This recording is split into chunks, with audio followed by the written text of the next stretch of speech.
Welcome to Free Emiya, The Ideal Enters Chaldea, a chaotic slapstick romantic comedy where the perfected, philosophically bulletproof, timeline warping blades for every situation. Free Emiya walks into Chaldea like a guy crashing a cosplay convention he accidentally inspired and immediately ruins the laws of narrative, physics, and romantic boundaries. Premise: what happens when a Shiro Emiya who's no longer jaded, no longer bound, and no longer employed by Alaya just shows up at Chaldea because it looked interesting? Answer: romantic misunderstandings, jealous archers, shattered ceilings, scabbards thrown like frisbees, Gilgamesh in therapy, multiple Rin facepalms, emotional breakdowns disguised as tsundere bickering. Tone: over-the-top anime rom-com energy.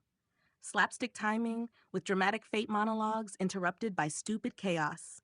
Philosophical debates while dodging explosions. Romantic tension that goes from 0 to 100 every other paragraph. Characters breaking the fourth wall just to complain about the narrative. Cast chaos potential. Free Emiya, a flirtatious philosopher warrior who dual wields swords and logic, casually drops lines like, "Your form is unpolished, and so is your argument," while looking way too attractive. Can parry flirting like a blade, completely unaware he's seducing people just by existing. Hosaka, spiraling. There are already two versions of Shiro around. This one quotes her back at her in her own tone. Help.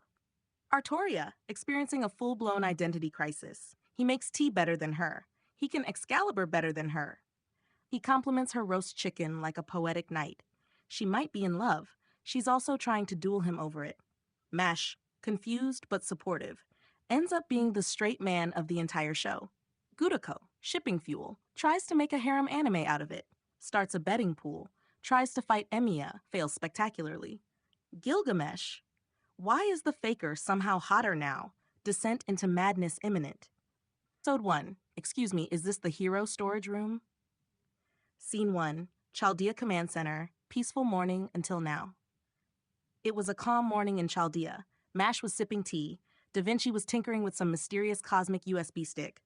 Gudako was making a tier list of who in Chaldea would win in a custard pie fight.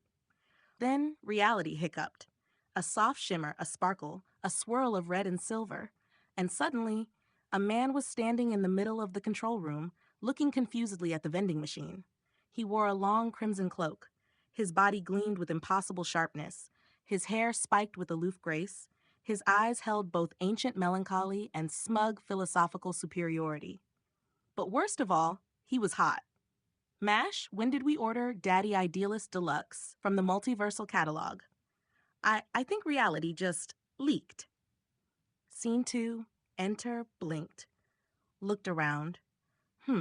This isn't the route, nor the reverse side of the world, nor the blacksmith's convention I saw on the Time Warp billboard. But they do have Calorie Mate. Hello, welcome to Chaldea. Are you a rogue timeline? An anomaly? A philosophical concept given form? A fate error? Yes. Okay, who left the multiversal summon permission checkbox on again? That was not supposed to bring in timeline refugee hunks with blade physics. He looks like Senpai Shiro if he was made of cryptic poetry and protein bars. Scene 3, and then it happened. A door slammed open. Tosaka marched in with caffeine-fueled rage and elegance. Who the hell set off a bounded field ping like a philosophical bomb? I was in the middle of calibrating the leyline tea kettle.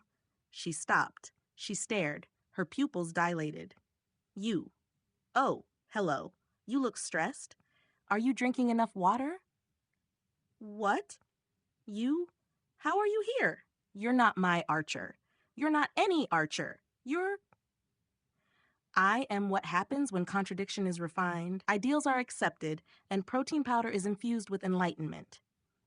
I'm going to hit you with a reality marble. Scene 4, Artoria's spiral begins. Cue clanking armor and noble footsteps. What is this nonsense about summoned anomalies? She stops. She stares. He turns. She blushes. Ah, Saber, you've grown. Or perhaps I've grown into my ideals enough to finally stand beside you. What? No, this is a security breach. I'm the king of Britta. Please stop looking at me like that. I will draw Excalibur. She's spiraling. He complimented her emotional growth, and she short-circuited. I give it 3 hours before someone declares a duel over his heart. Scene 5. Gilgamesh sees him. Somewhere, Gilgamesh sips wine. A chill runs down his spine. He turns slowly to the mirror. There stands Emiya, reflected over his shoulder with a smirk. Oh, still hoarding golden concepts like a dragon hoards gold? No. Nope. Get out. Back to your own medium. Be gone, ideal faker 2.0. I am not a fake. I am the proof that even contradictions can become truth. Scene 6. Final punchline kitchen showdown. Later, Chaldea cafeteria, Emiya is making pancakes. The scent wafts through the halls like a siren call. Dozens of female servants peep around corners. Rin is trying not to look. Artoria is definitely looking.